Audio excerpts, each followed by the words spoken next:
Welcome everyone to Fundamentals of Kabbalah and Chassidut. We're continuing our learning of Maaseh Merkavah, the workings of the Chariot. Last week, we ended chapter 1 of the book of Ezekiel. To most people, that is the essential learning of what's called the workings of the Chariot, Maaseh Merkavah. And I already mentioned that we're going to try to broaden the perspective of Maaseh Merkavah by doing a quick review of chapters 2 through 11.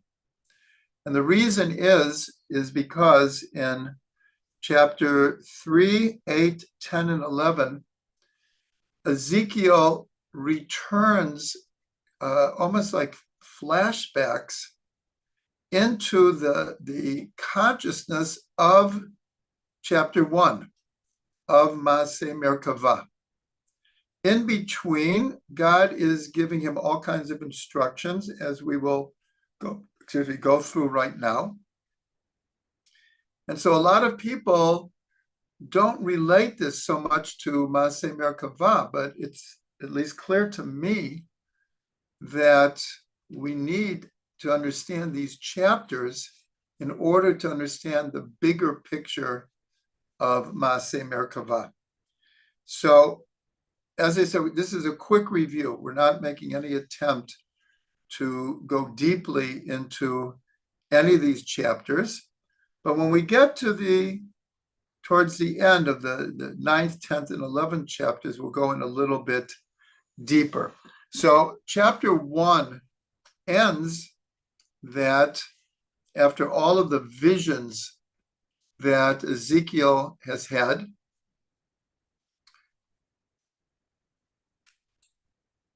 so it says that he fell on his face and he heard a voice speaking to him. So chapter 2 begins where God tells him, get up on your feet, and a spirit enters into Yechezkel. And he says, V'tavo bi ruach. A spirit entered into me when God was speaking to me. And here God reveals to him, I am sending you to be a prophet to this rebellious people.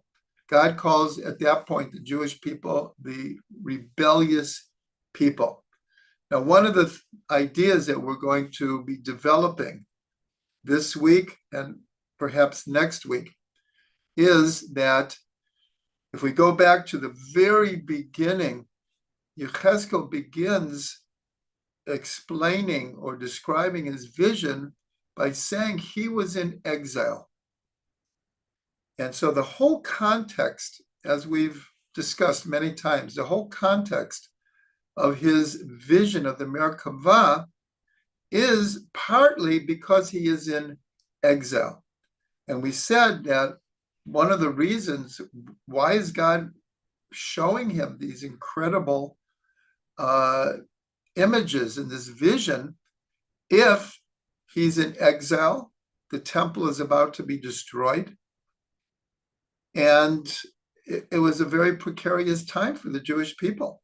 The 10 tribes had already been taken into exile. Only basically 2 tribes remained, though there was a remnant of all of the tribes.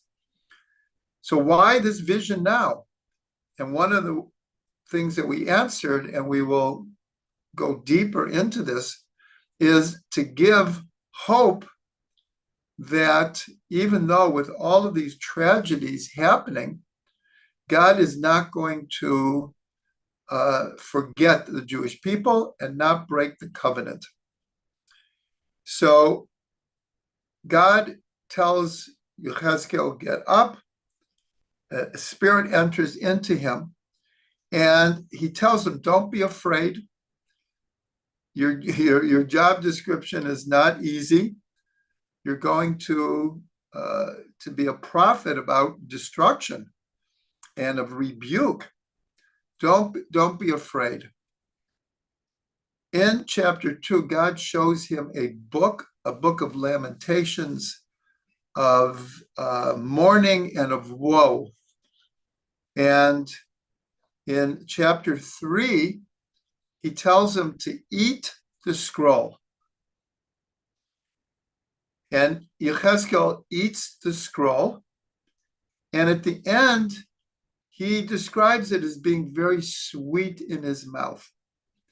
So this is very paradoxical, very symbolic. We will follow up on the importance of symbolism shortly.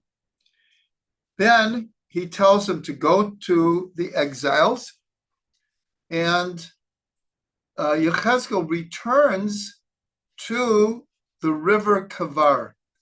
That is where his original vision happened. He told him to go to the river Kavar, and here I was quite surprised.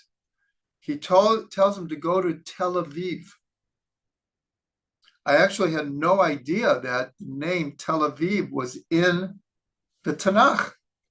But he tells him to go to this place, Tel Aviv, which is apparently right near the river Kavar. And there he sat for 7 days with the exiles. And then, this is one of the reasons that I wanted to continue learning these chapters, is because in the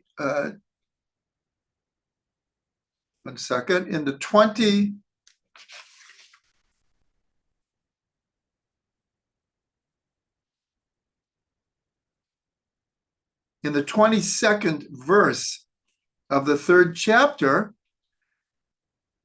we're not going to read the whole thing, but it's as if he's back into the original vision. And it begins by saying, Udemut al Roshei Achayot. Again, he sees these living being angels, and he sees the firmament that was like ice, an awesome ice, above the heads of the Chayot. And then again, he sees them with wings, and there's a great, the wings are making a great noise. All of this is in a certain way a repetition of his original vision. So in other words, we can look at it as one of two ways. Either in a certain way, this is all one vision, interrupted by God speaking to him, giving him instructions, or it's what we'll call flashbacks, that he goes back into this vision. And then there's a voice that's above the firmament and above the rakia. Again, he sees the appearance of a sapphire stone and the image of a throne and the vision of the man sitting on the throne. This is all taken exactly from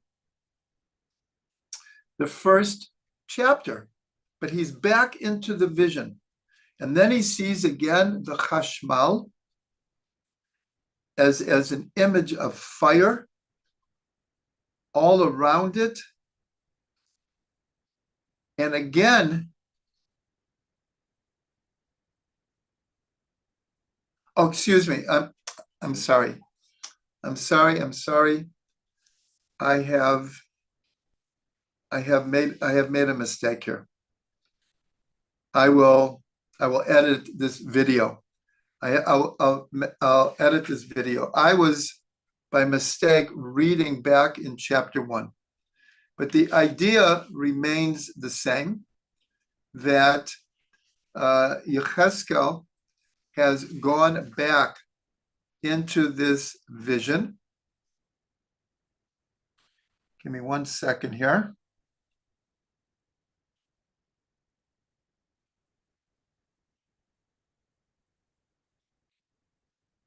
In fact, what I'm going to do here is I'm actually going to, with your patience, I'm going to end this video because I got a little bit confused, and I'm going to start it again.